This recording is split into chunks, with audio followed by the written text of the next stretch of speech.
Hello, Sagittarius, Sun, Moon, Rising, and Venus signs. Kamusta kayo? Sana po yun nasa mabuti kayong kalagayan. Welcome back po sa Star Tarot. Kung bago kayo rito, welcome din kayo. Thank you sa inyong support. I truly appreciate it. God bless you all. Sagittarius.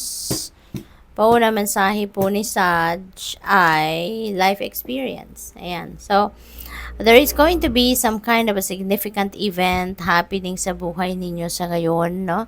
Merong mga pagbabagong magaganap, maaring meron ditong mga bagay-bagay, no, nalalabas, na malalaman ninyo, sitwasyon or balita, yung ganon. That is going to to shake up, no, your current situation. Kaya maaring yung kung mga ano man ang mga impormasyon na to na malalaman ninyo sa ngayon, baka ito yung makakapagpabago, no, ng direksyon ng buhay ninyo. So, maaring ito yung pagmumulan ng pagbabago. We have Knight of Water. Ayan. So, probably you are going to have ang tawag dito, kung single pa kayo lalo na, no, Sagittarius. Baka meron ditong kilig-kilig factor, no? Kasi baka maka-receive na kayo ngayon ng proposal or baka kayo yung magpo-propose, maaring ganon. Kaya parang feeling in love kayo at this time. Maaari din na you're going to be very romantic, passionate, yung ganon, emotional at this time.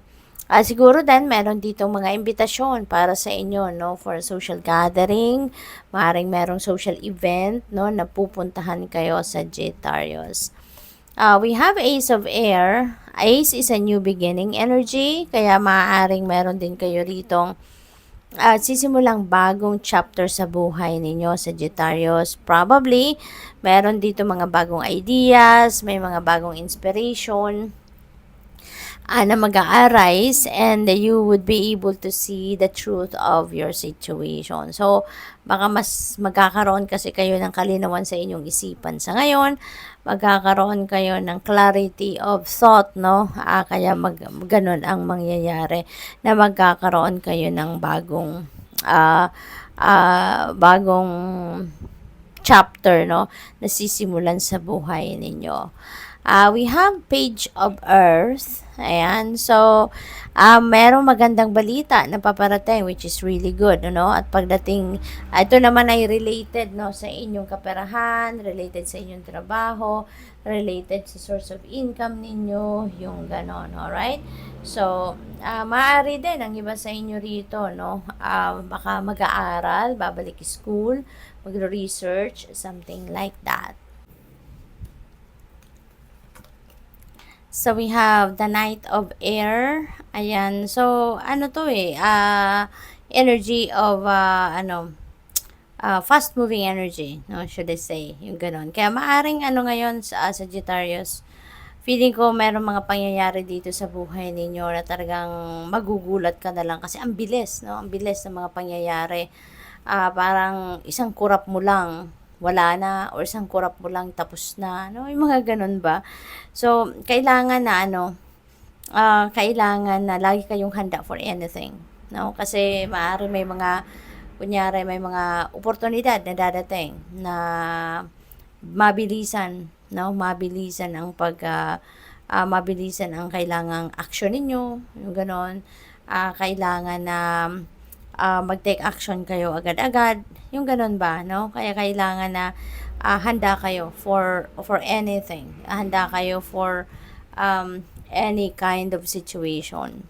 We have 8 of Fire. Wow, Sagittarius. Both of these energies are fast-moving energy. Kaya talagang anything is possible dito, no? At kailangan ninyo na handa kayo physically, mentally, emotionally, and spiritually. Kailangang fit kayo, yung ganon. Kasi kailangan dito hindi pwede rito ng mamaya na or bukas na, isipin ko muna, yung ganon, parang kung ano man ang mga pangyayari ngayon sa buhay ninyo, kailangan na agad-agad may reaction kayo, agad-agad meron kayong solusyon, agad-agad meron kayong pagte-take action. Kasi wala na dito, hindi puwede rito yung mga i-de-delay pa, hindi dito yung parang, mamaya pa, yung mga gano'n ba, 'no? So, it may require you to take action right away, 'no, sa mga pangyayari rito. Maaari din na may travel, 'no, ang iba sa inyo rito, Sagittarius, maybe you are embarking on a travel. Seven of Water, ayan. So, maraming oportunidad na maaaring dumating.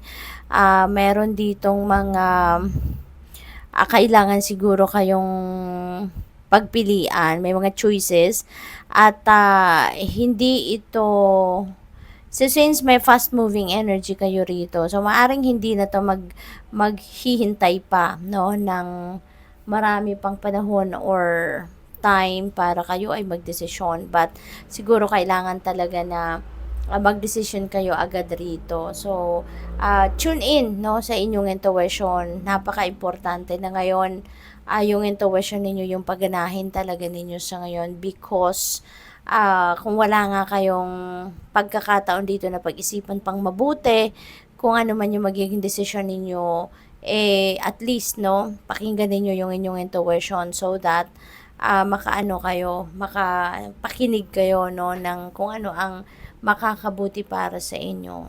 So, good luck. Thank you for watching. Love and light. Namaste.